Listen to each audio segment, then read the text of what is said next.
Hai semua, aku Ajeng dan ini adalah video pertama aku tentang review buku.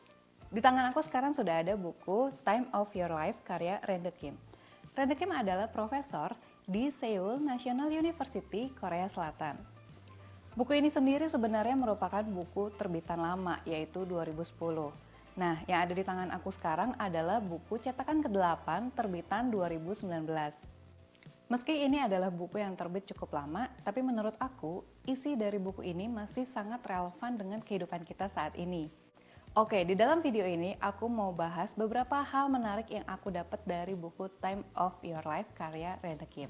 Sebelum masuk ke beberapa poin penting dari buku ini, aku mau share sedikit bahwa sebenarnya buku ini tuh lebih fokus membahas tentang kehidupan mahasiswa, calon mahasiswa maupun fresh graduate. Tapi meskipun fokusnya ke sana, orang-orang di luar kategori itu seperti kayak aku ini, menurut aku masih cocok banget ya untuk membaca buku ini karena ya seperti aku bilang tadi banyak banget hal-hal yang masih relevan dengan kehidupan saat ini, termasuk untuk orang-orang di usia di luar target pembaca Randa Kim. Dan langsung aja kita bahas ke poin penting pertama yang menurut aku sangat menarik dari buku ini adalah analogi tentang bunga. Ini adalah hal pertama yang paling aku suka dari buku ini. Buat kalian yang suka nonton drama Korea, analogi bunga ini sebenarnya sering banget ya diselipkan di dalam dialog-dialog di drama Korea. Contohnya kayak drama Korea Startup. Ada satu momen neneknya Sodalmi bilang ke Sodalmi bahwa kamu itu ibarat bunga kenikir. Sekarang masih musim semi. Jika kamu mau menunggu lebih lama, kamu akan mekar dengan sangat indah di musim gugur. Oke.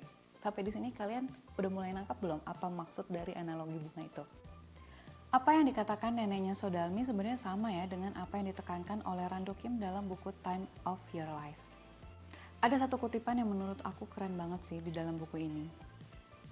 Randa Kim menulis, setiap bunga akan mekar ketika saatnya tiba. Forsythia, camellia, dan bunga-bunga lain. Bebungaan itu tahu kapan mereka akan mekar. Tidak seperti kebanyakan dari kita yang ingin mendahului yang lain. Apakah kamu merasa tertinggal dari teman-temanmu? Apakah kamu merasa telah menyia-nyiakan waktumu sementara teman-temanmu mulai melangkah menuju kesuksesan? Jika kamu berpikir demikian, ingatlah bahwa kamu memiliki masa mekarmu sendiri. Begitu juga dengan teman-temanmu. Musimmu belum datang.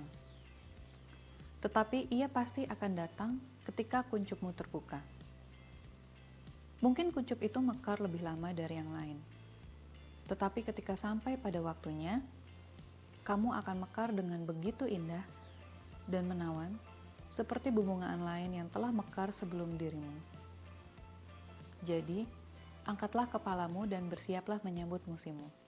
Gila, apa yang ditulis Randa Kim itu sebenarnya benar-benar menyentil aku banget ya, benar-benar membuka mata aku banget. Ya gimana enggak, saat ini tuh kita hidup di era media sosial dan dimana banyak sekali orang yang sering membagikan kisah sukses mereka. Si A berhasil melakukan ini, si B berhasil melakukan itu, kemudian si C sukses melakukan ini. Hampir setiap hari kita mendengar kisah sukses dari banyak orang. Kita juga sering menemukan bahwa ada banyak sekali teman-teman kita yang mungkin sudah berhasil mencapai sesuatu ketika mereka berusia muda. Nah, itu semua tuh kenyataan-kenyataan itu yang ada di depan kita. Tapi dengan adanya kutipan ini, menurut aku kembali menyadarkan kita lagi bahwa setiap manusia itu memiliki musim mekarnya sendiri. Setiap manusia itu memiliki kesuksesannya di usia yang berbeda-beda. Ada manusia, ada seseorang yang mungkin bisa sukses di usia 20 tahun. Tapi ada orang lain yang mungkin baru sukses di usia 30 tahun, 40 tahun, atau mungkin malah lebih. Jadi kita nggak ada yang tahu dan kita punya musimnya masing-masing. Kita punya musim kita sendiri-sendiri. Satu hal yang Randa Kim juga tekankan untuk orang-orang yang berhasil meraih kesuksesan di usia 20, dia itu memberikan tanda waspada. Kenapa? Karena kesuksesan di usia muda, menurut dia, orang-orang yang sukses di usia muda, di usia 20-an, itu harus berhati-hati. Karena ketika mereka sudah berhasil mencapai kesuksesan di usia muda, mereka cenderung akan menjadi sombong. Lalu imbas dari kesombongan itu apa? Ya mereka sudah merasa paling pintar, paling jago, paling sukses, paling keren, paling kaya raya. Dan ketika mereka sudah sampai di titik itu, mereka jadi tidak mau lagi untuk belajar karena mereka sudah merasa tinggi. Jadi mereka merasa sudah tercukupi pengetahuan mereka. Jadi berhati-hatilah ketika kalian sudah berhasil meraih sukses di usia muda. Itu tadi poin pertama yang menurut gue sangat menarik yang ada di buku Time of Your Life karya Randa Kim. Kemudian poin kedua yang mau gue highlight dari buku ini adalah tentang rasa iri. Iya, jadi Randa Kim tuh menulis buku ini tuh terdiri dari banyak sekali tulisan ya, banyak sekali judul tulisan dan semua tulisan itu dibagi menjadi 4 bagian. Kira-kira satu bagiannya itu terdiri dari sekitar 10 tulisan. Nah, untuk tulisan tentang rasa iri ini masih ada di satu bagian yang sama dengan analogi bunga tadi. Tulisan ini judulnya adalah Tanpa Kecemburuan Berarti Kekalahan. Judulnya aneh ya menurut gue karena selama ini tuh kita sering mendengar istilahnya bahwa iri berarti kalah. Nah cuman Randa Kim ini tuh membalik istilah itu menjadi tanpa kecemburuan berarti kekalahan. Nah lo gimana tuh? Oke, sebenarnya tulisan ini tuh menurut aku masih berkaitan dengan analogi bunga tadi. Kenapa? Karena ya itu tadi, di kehidupan saat ini kita tuh hampir setiap hari melihat kisah sukses, kisah keberhasilan orang lewat media sosial. Dan Randa Kim bilang bahwa ada 2 reaksi ketika kita melihat orang lain berhasil melakukan sesuatu. Reaksi tersebut adalah iri atau kagum. Nah, ini juga masih ada hubungannya nih dengan drama Korea Startup. Kali ini gue teringat dengan kata-kata yang diucapkan oleh Woo In Jae saat dia bertemu dengan Sodalmi. Aku sendiri lupa ya sebenarnya kata-kata ini tuh kapan diungkapkan oleh Woo In Jae. Kira-kira entah mereka sebelum presentasi atau sesudah presentasi, aku lupa persisnya kapan. Tapi Woo In Jae di situ bilang, cobalah belajar dari keberhasilan seseorang. Jangan menjadikan koneksi atau keberuntungan sebagai alasan, itu terlalu klise. Kata-kata Woo In Jae itu tadi sebenarnya ada hubungannya dengan apa yang diungkapkan oleh Randa Kim. Orang-orang yang cemburu dan iri akan keberhasilan orang lain pasti akan selalu bilang bahwa ya wajar aja dia sukses, dia kan punya koneksi. Ya wajar aja mereka sukses atau ya wajar aja si cewek itu sukses. Dia kan beruntung, lebih beruntung dari gue. Kenapa selalu ada alasan atas keberhasilan orang lain? Oke, kamu boleh iri, itu manusiawi. Kamu boleh cemburu. Tapi, kamu harus berhenti di satu titik. Jangan larut dalam rasa iri itu. Kenapa? Karena ketika kamu mulai mencoba untuk mengapresiasi keberhasilan orang lain, di situ kamu mulai belajar untuk menjadi berhasil seperti dia. Ketika kamu iri, kamu justru malah tenggelam di dalam rasa malas, dan ya udah, hidup kamu gak akan kemana-mana. Nah, di akhir tulisannya, Randa Kim bilang bahwa pilihlah kekaguman daripada kecemburuan. Akui keberhasilan orang lain. Meski kamu merasa keberhasilan mereka mencurigakan, cobalah untuk menemukan salah satu bagian darinya yang bisa membuatmu kagum dan belajarlah darinya. Biarkan dirimu merasa cemburu, tapi kemudian hilangkan. Hanya dengan demikian, kamu akan bisa jadi pemenang. Jika kamu tidak merasa cemburu terhadap keberhasilan orang lain, kenyataannya kamu mengakui bahwa dirimu ditakdirkan untuk gagal. Sekarang gue mau bahas hal ketiga yang menarik dari buku ini, yaitu tentang percintaan. Di dalam buku setebal 400 halaman ini, Randa Kim tuh cuman menulis masalah percintaan tuh cuma 8 halaman dan itu tuh ada di satu tulisan berjudul Orang Itu Adalah Lautanmu Yang Tidak Berbatas.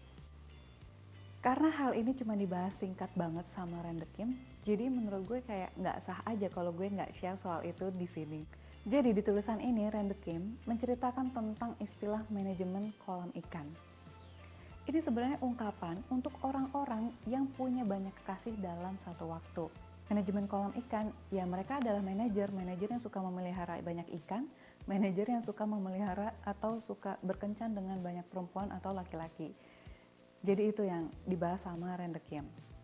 Menurut Randa Kim, manajemen kolam ikan ini menjadi suatu fenomena tersendiri ya di kalangan mahasiswanya. Randa Kim juga punya pandangan tersendiri terhadap orang-orang yang melakukan manajemen kolam ikan. Menurut dia, orang-orang yang punya banyak kekasih dalam satu waktu itu adalah orang-orang yang gemar memilih berdasarkan atribut. Ini sama halnya dengan ketika kita berbelanja. Ketika kita berbelanja baju atau tas, kita memilih berdasarkan warna, harga, merek, dan lain sebagainya. Begitu juga ketika mereka memilih kekasih. Mereka memilih berdasarkan penampilan, warna kulit, rambut, dan sebagainya. Orang yang memilih berdasarkan atribut berbeda dengan orang yang memilih satu alternatif dari banyak kerumunan. Orang yang memilih satu alternatif ini telah memutuskan di awal bahwa dia akan berkencan dengan satu orang, bukan membandingkan setiap alternatif yang ada berdasarkan atributnya. Rendekim juga berpendapat bahwa fenomena manajemen kolam ikan ini merupakan imbas dari konsumerisme modern.